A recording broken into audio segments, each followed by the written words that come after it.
My dear student, brain booster চ্যানেলে তোমাদের সকলকে আরো একবার স্বাগত জানাই। একদম অন্তিম পর্বে এসে আমরা উপস্থিত হয়েছি দ্বিতীয় ইউনিট টেস্টের। মাধ্যমিকে যে সকল ছাত্রছাত্রীরা এবারে পড়াশোনা করছো, তাদের দ্বিতীয় ইউনিট টেস্ট আগস্ট মাসের 1-2 তারিখ থেকে শুরু হচ্ছে প্রায় প্রতিটি স্কুলে। একেবারেই শেষ লগ্নে এসে আমরা একটা কঠিন সময়ের মধ্যে তা অতিক্রম করছি। এই অল্প সময়ে সঠিক প্রিপারেশন নেওয়াটা ছাত্রছাত্রীরাই বোঝে কতটা কঠিন। তাই সেই সময়কে সঠিকভাবে কাজে লাগানোর জন্য এবং যাতে সহজে প্রিপারেশনটা সঠিক জায়গায় পৌঁছাতে পারে এবং সব প্রশ্নই যাতে কমন পড়ে, তার উদ্দেশ্যকে সামনে রেখে, অর্থাৎ ভূগোলের ছাত্রছাত্রীদের আরো একবার সুবিধা বা আরো একবার যথেষ্ট ভালো প্রিপারেশন এবং ভালো নাম্বারের উদ্দেশ্যকে সামনে রেখে আজকের আমার ভিডিও।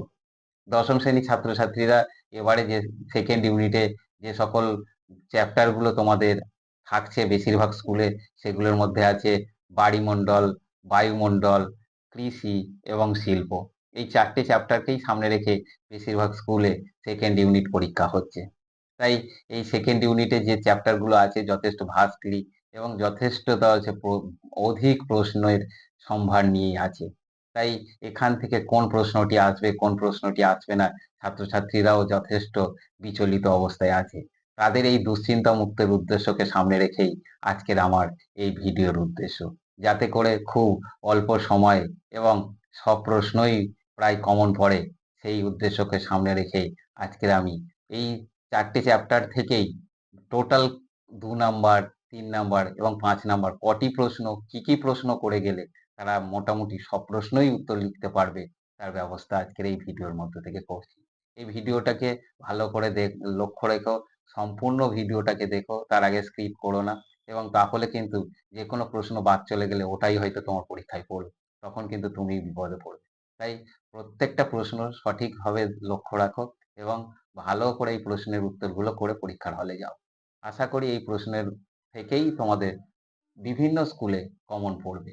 তাই আজকে শুরু করছি আমার এই 2 নম্বরের প্রশ্নে কোন কোন প্রশ্নগুলো করে গেলে তোমরা কিন্তু উত্তর সঠিকভাবে যেমন করে যাবে, এবং আশা করি এই 2 নম্বর প্রশ্নগুলো তোমাদের পরীক্ষার হলে পড়ছে। এই দ্বিতীয় ইউনিট টেস্টে প্রথম যে চ্যাপ্টারটি আমরা বলবো, সেই চ্যাপ্টারটি হলো বায়ুমণ্ডল। আমি যে প্রশ্নগুলো প্রত্যেকটি বলছি এখন সবগুলো প্রথম 2 নম্বর। বায়ুমণ্ডলে যে প্রশ্নের 2 নম্বরের জন্য তোমরা করছো সেটি হলো অ্যালবেডো, ইনসোলেশন, তারপরে চরম আর্দ্রতা, আপেক্ষিক আর্দ্রতা এবং এর সঙ্গে নিরক্ষীয় শান্ত অঞ্চল বা ডোলড্রাম এবং অক্ষ অক্ষাংশ। এই কটি কিন্তু তোমরা ভালো করে মন দিয়ে এখান থেকে করে যাবে। এই চ্যাপ্টারের এই কোশ্চেনগুলো কিন্তু যথেষ্ট গুরুত্বপূর্ণ এবং এর মধ্যে থেকে আসার সম্ভাবনা আছে।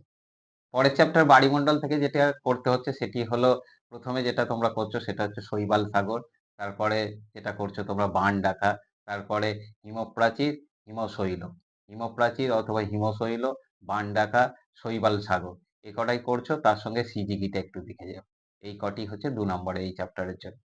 আর এর পরের যেটা আসছি সেটি হলো আমরা কৃষি এবং শিল্প থেকে, কৃষি শিল্প থেকে খুবই কমই তো হচ্ছে 2 নম্বর আসে। সেইগুলোর মধ্যে যেটি আসার সম্ভাবনা সব থেকে বেশি সেটি হলো সবুজ বিপ্লবের সম্ভাবনাটা তোমরা ভালো করে দেখে দিও। সবুজ বিপ্লব কি বা সবুজ বিপ্লব সম্পর্কে এমনি বলতে পারে। তার সঙ্গে যেটা করে যাবে সেটা হচ্ছে বাগিচা কৃষি, নিবিড় কৃষি, অনুসারী শিল্প। পরে তোমরা যেটা করে যাচ্ছ শিকড় আলগা শিল্প বলতে কি বোঝো, শিল্প দানব কাকে বলে, উদীয়মান শিল্প। এই কটি মোট 2 নম্বরের জন্য তোমরা করে যাও। 2 নম্বর কোশ্চেন তোমাদের 4টি থেকে 5টা আসবে 2 নম্বরের কোশ্চেন। আর আশা করছি এর মধ্যে থেকেই কিন্তু সবকটি পড়বে।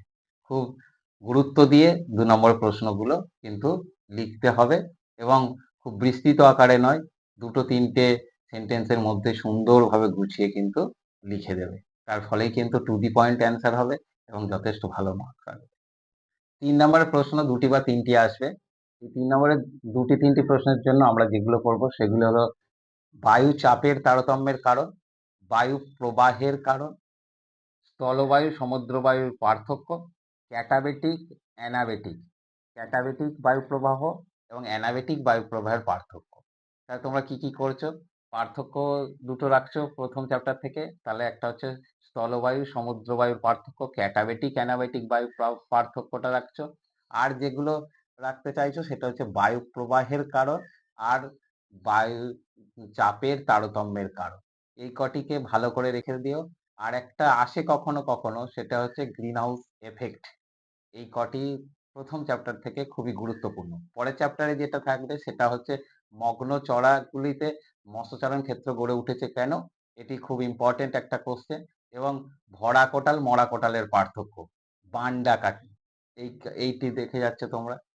এবং কৃষি থেকে তাহলে যেটা করতে হবে সেটি হচ্ছে পাঞ্জাব এবং হরিয়ানাতে কৃষির উন্নতির কারণ কি, আর যেটি ভারতবর্ষে কৃষির বৈশিষ্ট্যগুলি কি। এইগুলো মোট এই যে কোশ্চেন কটা বললাম, এই কোশ্চেন কটা করেই তোমরা যেও, এবং এখান থেকেই আশা করছি 3 নম্বরের কোশ্চেন জানা পড়বে। 5 নম্বরের প্রশ্ন আসি এবার। 5 নম্বর প্রশ্ন খুব সিলেক্টেড প্রশ্ন, কয়েকটা প্রশ্ন করলেই পড়ে। সমুদ্র স্রোত সৃষ্টির কারণ। সমুদ্র স্রোত সৃষ্টির কারণ যেমন করছো, তার সঙ্গে সঙ্গে আরো একটা যেটি করতে হবে, জোয়ার ভাটা উৎপত্তি বা সৃষ্টির কারণ। এবং আরেকটি এখানে প্রশ্ন আসে, সেটি হচ্ছে কোন স্থানে মুখ্য জোয়ার এর পরবর্তী মুখ্য জোয়ারের মধ্যে সময়ের ব্যবধান 52 মিনিট হয় কেন, বেশি করে 52 মিনিট করে এগিয়ে যাচ্ছে কেন। এই 3টে প্রশ্নের মধ্যে একটি। আমি এখানে বলে রাখি ছাত্রছাত্রীদের সুবিধার্থে, এতগুলো 5 নম্বর কোশ্চেন করা খুবই কঠিন।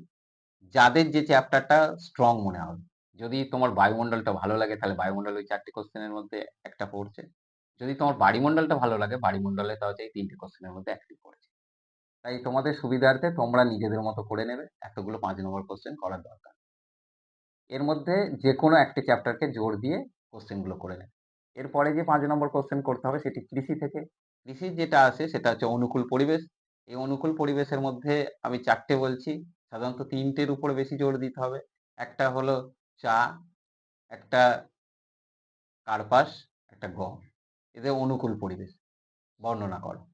এর মধ্যে একটা পড়ছে, যাদের দুটো প্রশ্নের উত্তর দিতে হয়, প্রাকৃতিক থেকে একটা, আঞ্চলিক থেকে একটা, তারা কৃষিটাকে শক্ত করে ধরো, কৃষির অনুকূল পরিবেশগুলো করলেই হয়ে যাবে। এবং এই 3টে কোশ্চেন তার সঙ্গে ধান যদি করে রাখো অনুকূল পরিবেশ, তাহলে নিশ্চিত রূপে বলা যায় এই প্রশ্নের বাইরে প্রশ্ন হবে। আর যদি তারপরেও সময় থাকে, যারা কৃষিটা ভালো লাগছে না, যারা শিল্প করবে, শিল্পের দুটো কোশ্চেন করে যাও। একটা হচ্ছে পূর্ব মধ্য ভারতের লৌহ ইস্পাত শিল্পের কেন্দ্রীভবনের কারণ, সম্ভাবনা খুব তুঙ্গে। আর একটা হচ্ছে পেট্রোরাসায়নিক শিল্পের কেন্দ্রীভবনের কারণ, বা পশ্চিম ভারতে পেট্রোরাসায়নিক শিল্প বেশি মাত্রায় গড়ে উঠেছে কেন। এই কোশ্চেন দুটোর মধ্যে একটা কোশ্চেন আসার সম্ভাবনা। তাহলে এই সীমিত প্রশ্ন এবং তোমাদের পছন্দ মতো চ্যাপ্টারের উপরে ভিত্তি করে তোমরা করে যেও। আশা করছি এই অল্প প্রশ্নই তোমাদের সবগুলোরই জানা পড়বে এবং সুন্দর পরীক্ষা হবে। এবং প্রিপারেশনটা সেইভাবে নাও, এবং প্রত্যেকটা স্কুলে কেমন প্রশ্ন এলো, কত জানা পড়লো, সেটা কিন্তু পরীক্ষা হয়ে যাওয়ার পরে এই চ্যানেলে তোমরা কিন্তু জানাবে। তাই প্রত্যেকটি মাধ্যমিক যারা পরীক্ষা দেবে এবারে, সেই 10ম শ্রেণীর ছাত্রছাত্রীদের শুভেচ্ছা রইলো। পরীক্ষা ভালো হোক, ভালো রেজাল্ট করো, জীবনের আরো বেশি উন্নতি করো, এবং এই চ্যানেলের সঙ্গে যুক্ত থাকো। এই চ্যানেলটিকে লাইক, শেয়ার এবং সাবস্ক্রাইব করতে ভুলো না। এই চ্যানেলে ধারাবাহিকভাবে এইরকম প্রতিটি পরীক্ষার সময় তোমাদের সুন্দরভাবে সাজেশন ভিত্তিক আলোচনা করা হবে, যাতে তোমাদের এই ভয় ভীতি এবং দুশ্চিন্তাটা অনেক অংশেই আমরা কমাতে পারি। আশা করি সকলে ভালো থেকো।